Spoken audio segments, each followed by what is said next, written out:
Então, pessoal, vamos falar um pouco sobre FEMEA, tá? É um assunto bem importante que a gente vai conseguir carregar ele ao longo de toda a nossa vida na indústria, porque é uma ferramenta que foi desenvolvida há muitos anos. Ela é uma ferramenta bem eficaz que é para analisar possíveis falhas, tá? É um método de análise de falhas, tá? Ela é aplicada para produto, aplicada para processo, tá? A gente analisa as falhas que podem acontecer no meu produto, as falhas que podem acontecer no meu processo e, em resumo, tem uma pontuação para isso, que é a chamada NPR, tá? A partir dessa pontuação, a gente conversa com uma equipe, se vai tomar ações, se vai manter as ações que já são aplicadas. E assim, a NPR ela vai ser um norte, no caso, para a gente tomar as nossas ações, tá? Mas essa NPR ela vem de três fatores importantes, que é a severidade dessa falha, a ocorrência, a frequência que acontece essa falha e também da detecção, de como eu detecto essa falha, tá? Então, ao longo desse vídeo, vocês vão ver um pouquinho mais sobre FEMEA, sobre essa pontuação, como que a gente calcula essa pontuação, como que a gente define, né, o critério dessa pontuação, como que a gente pontua cada ponto do FEMEA, como que a gente faz essa conta e como que a gente define como que a gente chega no resultado final, né? E enfim, o FEMEA é uma ferramenta que vocês vão usar muito na indústria, conforme eu já falei, principalmente em áreas de engenharia, qualidade e manutenção também usa bastante, tá? Então vamos ver nos próximos slides aí o que acontece. Então, vamos lá, né, falando um pouco sobre a severidade, né? A severidade, né, nada mais é do que o valor associado ao efeito mais grave para o modo de falha. Então, lembro quando, ou falhas, né? Lembro que eu estava falando ali que, por exemplo, a quebra de um eixo é algo severo, né?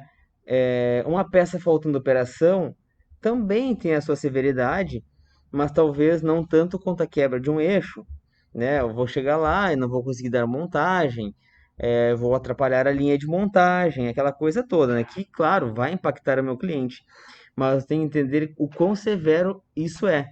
Então, quando eu avalio no produto, eu tenho que ver o quão eu boto em risco a vida de uma pessoa, enquanto eu boto em insatisfação o meu cliente se aquela peça vir a falhar, tá? E quando eu avalio em processos, eu estou falando que a minha severidade é, pode ser um processo que foi faltando, que nem eu citei anteriormente, por exemplo, faltou uma rosca, né? O cliente chegou lá, foi montar, pá, faltou a rosca para poder montar o parafuso. Vai parar uma linha, vai ter sua severidade, né? Mas é importante eu só mexer na satisfação dele. Não coloquei uma vida em risco ainda, tá? Isso é muito, a gente tem que balancear bem isso. Isso é bem importante essa nossa avaliação, tá? O mesmo acontece em ocorrência, tá? O mesmo acontece eu tenho que avaliar a quantidade de vezes que isso acontece. Não é todo dia, né, pessoal, que eu mando uma peça faltando rosca. Ou sim, daqui a pouco, realmente esse processo acontece sempre. Então a minha ocorrência vai ser bem alta. Ah, então eu tenho que avaliar sempre, botar na balança, né? Avaliando a pontuação para número de vezes que isso ocorre. Não é diferente também na detecção, né? Que é como eu controlo como eu controlo e como eu identifico, né, essa falha, tá? Essa falta de rosca que eu falei, será que eu consigo detectar? Tu consegue detectar, com passa ou não passa, um auxílio visual, tá, tudo bem, eu consigo. Mas se a embalagem prendesse por esse parafuso, né, por essa rosca, né? Bom, aí seria muito impossível, é bem improvável que eu consiga mandar a peça para o meu cliente sem a rosca, né? Porque na hora que eu for montar a embalagem é fixada pelo parafuso, pelo furo que é roscado. Então entendam que a minha detecção ela é muito eficaz. Agora, se for uma detecção só visual para ver se tem a rosca, já não é uma detecção tão efetiva assim, tá? Então aqui, pessoal, a gente está falando um pouco mais da classificação dessa severidade, tá? A classificação dessa severidade nada mais é do que eu avaliar em pontos, né? o quão grave é se vir acontecer essa falha, tá? Então a gente tem alguns exemplos ali que uma classificação 10 é minha pior classificação. E a classificação 1 é uma severidade que eu não tenho nenhum efeito, tipo, não vai ter nenhum problema, tá? Por exemplo, a peça que eu mandei para o meu cliente foi empoeirada, foi com pó. Tipo, tem alguma severidade? Olha, se ele precisa que ela esteja com uma sanidade de limpeza, ok, mas não era um critério dele. Então, a poeira pode ser que é uma falha, porque pode ficar a peça lá no estoque, é, e com o tempo ela ficar essa poeira mais grossa e ter uma dificuldade de limpeza quando for montar, mas a severidade disso é sim bem baixa, porque não é um critério, né, que isso não, que a peça não pegue poeira ou que eu faça uma embalagem especial, né? Então talvez a minha falha seja, a severidade seja 2, que seria ali, ó, incômodo ou desconforto, né, do seu cliente, tá? E a gente pode ter também uma severidade, vamos supor ali, ó, de nível 6, tá? Que é uma perda ou interrupção moderada, que seria isso, né? Seria isso no caso, mandei uma peça para o cliente, né? E essa peça, na verdade, não mandei para o cliente, tá? Eu desenvolvi essa peça, a peça é um produto, e o produto começou a desgastar prematuramente, tá? Porque eu dimensionei lá o tratamento térmico errado, ou não dimensionei bem um componente. Então a vida útil dessa peça, por eu ter dimensionado errado a questão do tratamento térmico, eu comecei a prejudicar um pouco mais o desempenho dela. Então eu criei uma insatisfação, né? Porque a vida útil foi menor, né? Mas não foi uma coisa no sentido que montou, quebrou e e a curto prazo começou a quebrar várias máquinas em campo, ou começou a vários carros na linha começaram a dar problema. Então entendo que a severidade é basicamente isso. A gente tem que analisar o quão severo é essa falha, tá? Aqui na ocorrência, tá? A gente tem que dar uma olhadinha na questão quantas vezes isso ocorre. Basicamente falando, é, vamos a um exemplo da peça sem rosca que eu falei lá no começo, né? Olha, o meu processo ele é bem eficaz. Eu passo essa rosca logo depois que eu faço o furo, eu nem solto a peça da máquina. Por exemplo, eu faço a rosca no próprio torno CNC, uma rosca interna, tá? Eu fiz ali, fiz o torneamento, furei a peça, veio o macho, furou, fez a rosca. Tá, beleza. É muito pouco provável, então a ocorrência é baixa de que essa peça vá sem rosca, a não ser que quebre o macho e aí o operador não perceba, mas isso é uma coisa mais difícil de acontecer. Você concorda comigo? Que nesse sentido a gente está falando que eu fiz uma peça, eu fiz uma programação, eu fiz um programa CNC, eu fiz todo um sistema para não fazer essa peça manual, que o cara vai esquecer de fazer a rosca ou que ele vai tirar a peça da máquina e vai fazer a rosca depois, tá? Então eu já estou impedindo de alguma forma que ele esqueça de fazer a rosca. Então a ocorrência talvez fique ali na probabilidade baixa, seria uma pontuação 3, que é que está escrito ali, a probabilidade de ocorrência é 1 em 100.000 peças. Bom, talvez seja moderada, né? Que é 1 a cada 10.000 peças pode acontecer, tá? Agora vamos para um outro caso, né? Vamos supor que é uma tolerância bem apertada, num diâmetro de rolamento, tá? E a minha ocorrência de, de acontecer a falha dimensional, por exemplo, que... vamos por exemplo, assim, ah, a medida de rolamento é uma medida bem apertada, tá? E aí, nós vamos falar de detecção no próximo slide, tá? Mas assim, usando a detecção, eu tenho um instrumento que eu faço essa medição, tá? E aí eu peço lá que o operador faça uma medição 100%, mas a máquina tem muita variação, tá? Então, por mais que ele faça a medição 100%, sempre sai uma peça fora. Então, qual a ocorrência de eu mandar uma peça fora, tá? A ocorrência é bem alta, porque eu tenho uma máquina que tem uma variação. tá? Então é mais ou menos nessa linha aí. Eu tenho que avaliar sempre o quanto isso ocorre, tá?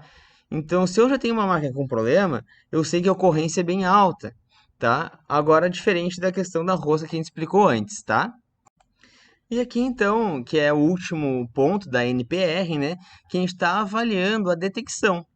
Detecção, pessoal, é como a gente, o nome já diz, né? É como eu detecto essa falha.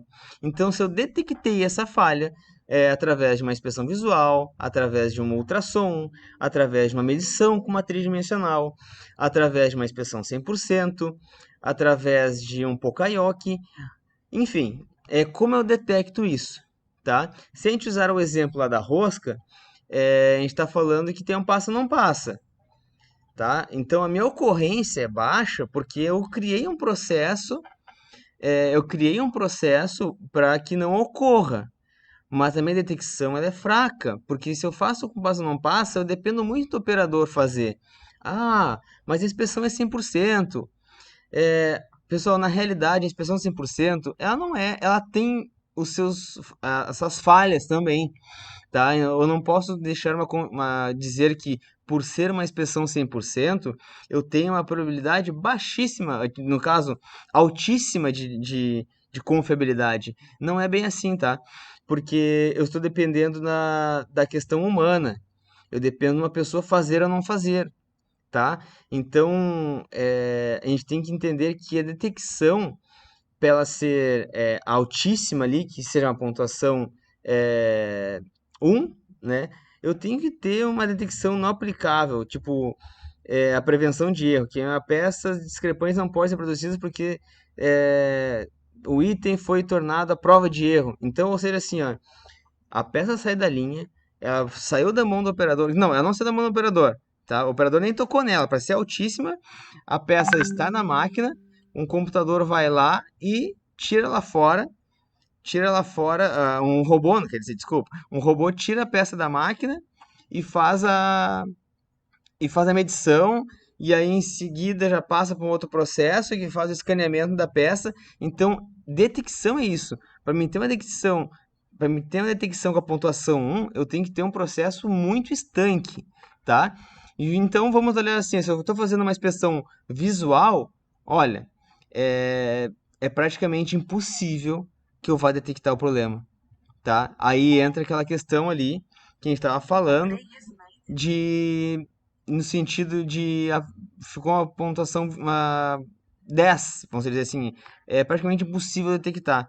Então, pontuação de detecção, a gente tem que sempre avaliar como que eu estou detectando, como que eu estou avaliando, como que eu estou fazendo essa minha inspeção, tá ok? Bom, e aqui a gente tem uma tabelinha que já está mostrando um pouco como que acontece essa avaliação, tá? Vamos olhar ali em requisitos, tá? A gente vê que o colaborador aqui botou que o requisito era obedecer centralização e dimensões dos furos conforme tolerância. O modo de falha, ele botou que se um ou mais furos ficar com a posição incorreta. Bom, o efeito potencial da falha não permite o encaixe correto da peça no módulo, no equipamento que ele está falando.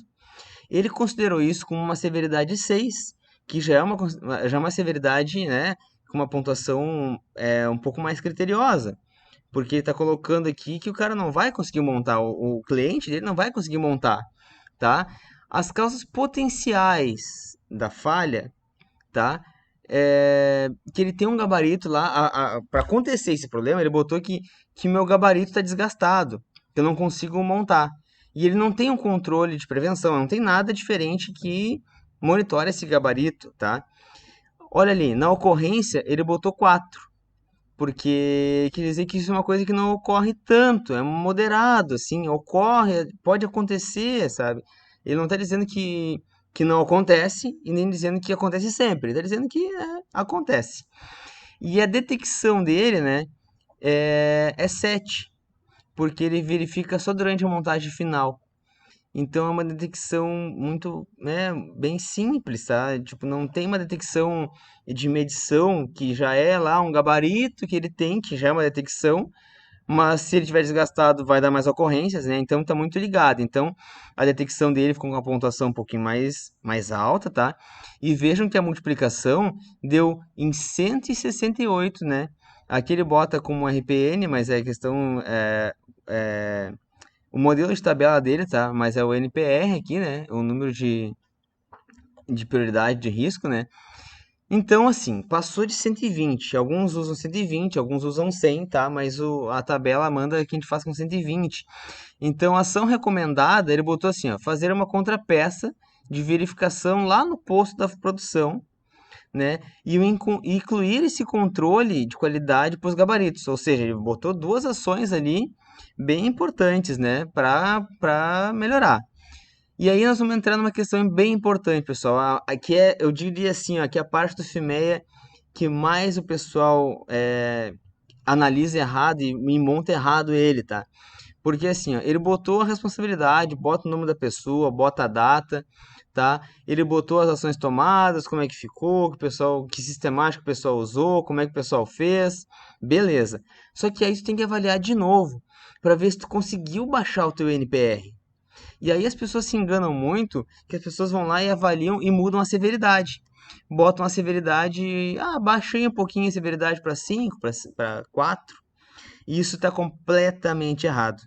Tá? Baixar a severidade é uma coisa muito errada, porque não deixou de ser severo. O problema continua sendo grave. Vai chegar e não vai montar no cliente. Isso é grave, tá? E se tu pontuou como 6, vai continuar sendo 6, tá? Agora, as ações que o pessoal tomou ali vai melhorar, né, as questões de ocorrência e detecção, tá? Vamos ver como é que ficou. A ocorrência, ele botou como 4. Ele considera que ainda pode ocorrer, tá? Mas o fato dele ter feito essas ações, ele melhorou a detecção, porque ele fez uma contrapeça, que é alguma coisa que vai fazer o quê? Vai detectar. E ele incluiu no controle ali o gabarito, né? Ele botou como uma calibração, vamos dizer assim, né? Que ele vai botar lá no controle de qualidade, que tem que verificar de tanto tempo, né? Que ele até citou ali, né? Inclusão na sistemática de calibração, tá? E isso aqui que é o mais importante, tá? Então vocês vejam que aí, nesse caso, a ocorrência caiu um pouquinho, tá? E a detecção também. Então, FIMEA, pessoal, é muito importante a gente saber avaliar bem a severidade, a ocorrência e a detecção. Mas a gente tem que estar bem ciente que eu não posso mexer na severidade, tá? Se eu definir uma severidade, ela é a mesma até o final, certo? Espero que tenha sido claro, que tenha auxiliado vocês e aproveitem bastante o vídeo, compartilhe com os colegas, que é uma ferramenta bem importante, a gente pode aplicar em qualquer lugar da indústria, em manutenção, em controle de qualidade, engenharia de processos, engenharia de produto, num novo desenvolvimento, numa mudança que a empresa vai fazer, seja de layout, analisar as falhas. O FIMEA é uma baita de uma ferramenta, é bem importante e carreguem isso com vocês, que vocês vão estar sempre bem servidos de uma boa ferramenta.